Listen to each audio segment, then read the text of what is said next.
breaking news.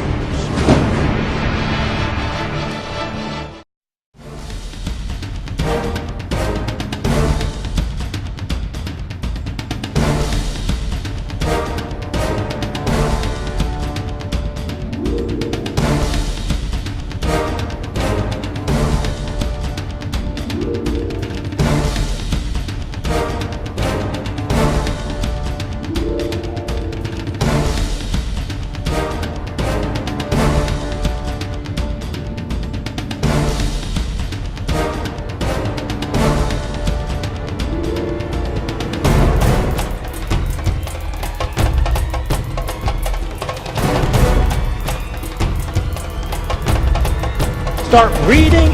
Study. Read. Use your brain. Reason. Apply reason. Reason.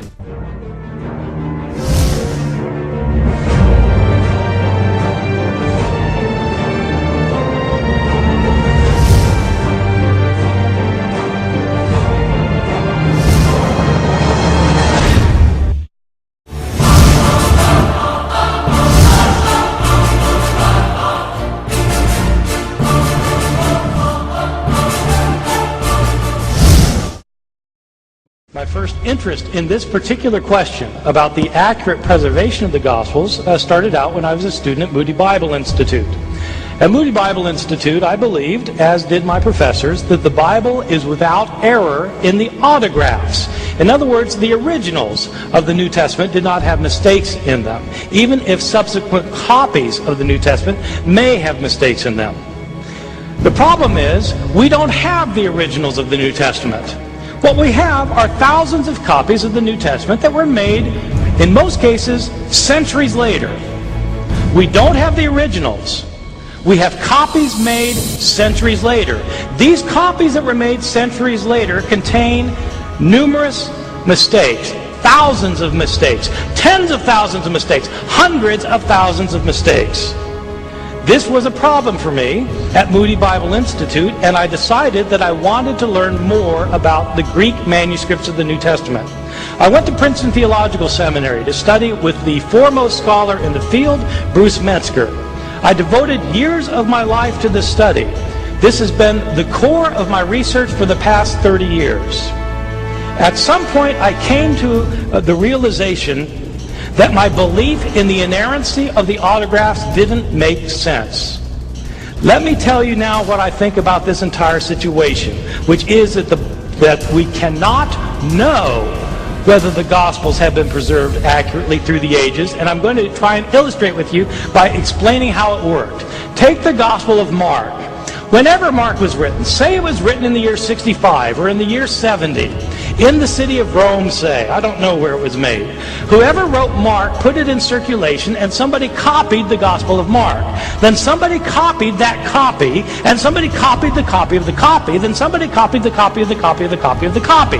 And we don't have any of those copies. Everybody who copied the text made mistakes. Our first surviving copy of Mark probably dates to around the year 220 AD. That is, 150 years after Mark was first produced.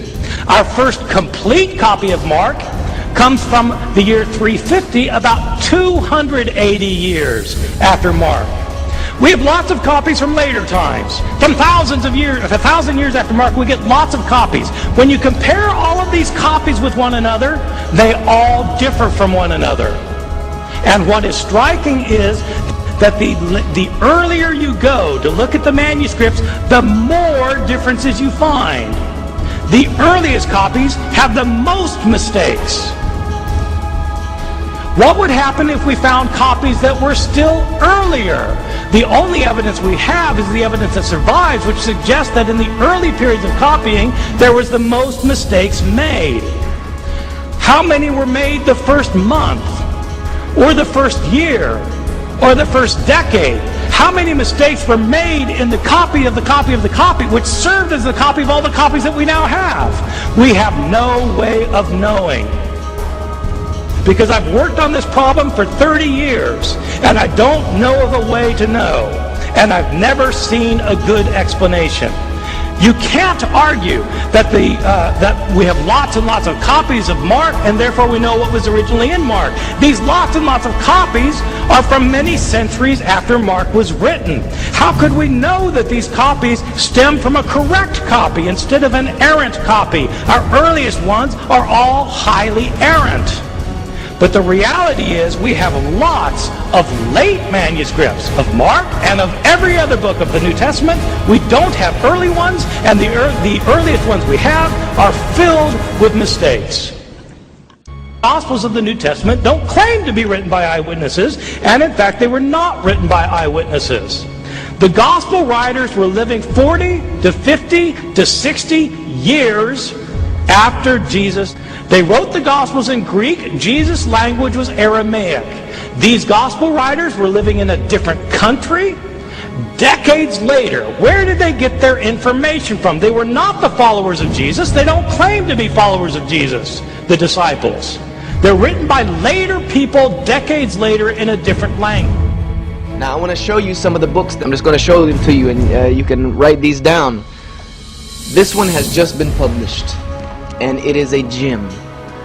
It is a gem. I always pray, and I ask everyone to pray for the guidance of Bart Ehrman, that Allah subhanahu wa ta'ala may he guide Bart Ehrman, inshallah ta'ala, because the evidence, man, he lays it on so thick. I mean, he lays it on thick as it can get, man. You know, it's really thick how he lays it on. And this book, and actually I know him very well. He lives not far from where I was born and raised, and I got this book before it ever hit the press, and it's amazing. It's called Jesus Interrupted. Jesus Interrupted: The Hidden Contradictions in the Bible and Why We Don't Know About Them. Jesus Interrupted. And a lot of stuff is going to come from here, and I'll give you the table of contents. He talks about, his first chapter is a world of contradictions. He doesn't say a group of words, he says there's a world of contradictions. Also a mass of variant views, which I'm going to explain to you. Also, who wrote the Bible, which is kind of a sarcastic way he's saying it, because we don't know. Then he says liar, lunatic, or Lord, finding out the historical Jesus, because if you read different documents, they say different things about Jesus, how we got the Bible, and he says who invented Christianity. That's what this book is about. Called Jesus Interrupted, and you can get this. I don't know. Do you guys have Barnes and Noble in the UK? What is the major bookseller? Amazon. Get it from Amazon. Amazon, you can get it very cheap. Amazon, you get it very cheap. This is his latest book, and I'm in my third time reading it. The first major book that he wrote that I read, that he gave to me, is called Misquoting Jesus. The story behind who changed the Bible and why. It's called Misquoting Jesus. The story behind who changed the Bible and why. And he gives evidence after evidence after evidence after evidence. If you read these two books, you would know more than I could teach you in 6 months. You would know more than I could teach you in 6 months. Believe me. And the table of contents for this one is just as thick. The beginnings of Christian scripture, the copyist of early Christian writings, the text of the New Testament, editions, manuscripts, and differences, the quest for origins that matter, theologically motivated alterations of the text of the New Testament, the social world of the text, conclusion, how we changed scriptures. And this is not some crackpot. This is a professor of textual criticism at the University of North Carolina, Chapel Hill, and he is a graduate of he's a doctorate of theology from Princeton University. This is not some fool. Yes, brother. You have something? Yes. He's left Christianity. No, he's not a Christian anymore. Another book is called The History of the Church. This is by Eusebius. Eusebius is one of the early church fathers. He is one of the, I guess you can say, like we refer to the Salaf, of the scholars of the ulama. He is one of the Salaf of the scholars of Christianity. He's one of the predecessors. He's one of the early first generation scholars of Christianity. And this is called the early church, where he's describing all of the things that were happening during his period of time, which were in the first generations of Christians. And he did believe in Jesus, but as God and all of these things, but if you'll read the things that were happening at his time, you'll see that the picture of Christianity is much different from the one that we see today. And all of these you can find on Amazon. You spell Eusebius, E-U-S-E-B-I-U-S. That's a mouthful. E-U-S-E-B-I-U-S. Eusebius. E-U-S-E-B-I-U-S. And this book is called The History of the Church. Good book if you want to know what you're talking about. Another one is called The Early Church by Henry Chadwick, who is one of the leading scholars of Christianity of the time. Henry Chadwick wrote a book called The Early Church, the story of emergent Christianity from the apostolic age to dividing of the ways between the Greek East and the Latin West. He talks about a lot of differences that the church has had, that had to be the conflicts that arose in Christianity, even about who Jesus was. And we're going to talk about some of those, God willing. And this is by Henry Chadwick, C-H-A-D-W-I-C-K. Henry Chadwick wrote this book. And like I said, this is probably 5-6 books. This one Bart Ehrman wrote.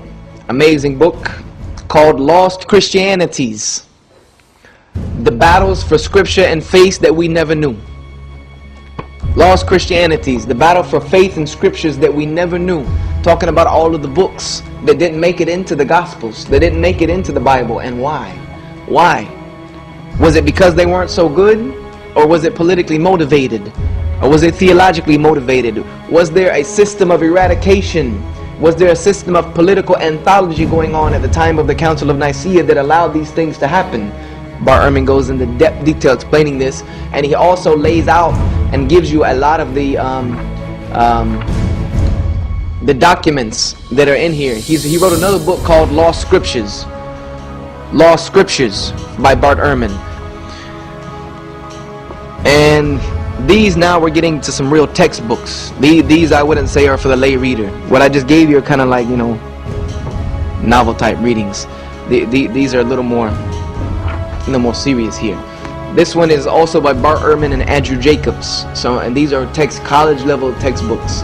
These are college level real textbooks. This one's called Christianity in the Late Antiquity. Christianity through 300 to 450 CE. This is Christianity through 150 years. What happened, and the reason why you have to study this one is this is the main crux of how we got to where we are now in Christianity. The Council of Nicaea and all of that is during this area. The eradication of other Christian groups that happened after the Council of Nicaea, the burning of the other scriptures, the killing of people who do not believe what the Council of Nicaea had believed. If you believed that Jesus was a prophet and he was not of the same and unique nature of God, you were under threat to be killed and eradicated, and your churches be burned and your scriptures be destroyed. And this is written by Bart Ehrman and Andrew Jacobs. But you can just, Amazon search these books, Christianity in the Late Antiquity. These last three are going to cost you a pretty penny, just because they're college level textbooks. I don't know why. I think this one maybe would cost you, this one is about $80. So you're looking at roughly, 60 pounds, around 60 quid. But this one is a good one. This one is called After the New Testament. After the New Testament, a study in early Christianity. And this one is amazing. This one goes through a lot of the different books that were being read by Christians in the first century of Christianity, and we come to realize that the beliefs of the people who politically motivated what we now have as the Bible were in the minority for a long time. And for a long time they were in the minority. It was through political means that when they became backed by the Roman government, when Constantine decided to get on their side, is when things really started to happen for Christianity as we now know it. Before then it was quite different. This one will cost you the same, about maybe 80 pounds. This one is, I guess you can say, my bread and butter. This one's called Studies in the Textual Criticism of the New Testament. This was one of my earliest textbooks. It's by Bart Ehrman as well. It's called Studies in the Textual Criticism of the New Testament, which basically studies the documents, where you learn the science, like Usul al-Hadith. This is Usul Hadith for the Bible. This is the study of biblical text, learning the isnads, the chain of narration, where are the differences, how do we rate them, how do we categorize them. You know how deep of a science Usul Hadith is. This is what you're looking at with Christianity. And because of that fact, this one will cost you about $200. So you're looking at probably, I don't know, 150 pounds, something around in that. But this one's, to be as small as it is, I can feel how heavy it is just from how much it cost me. But it's worth having. It's definitely worth having.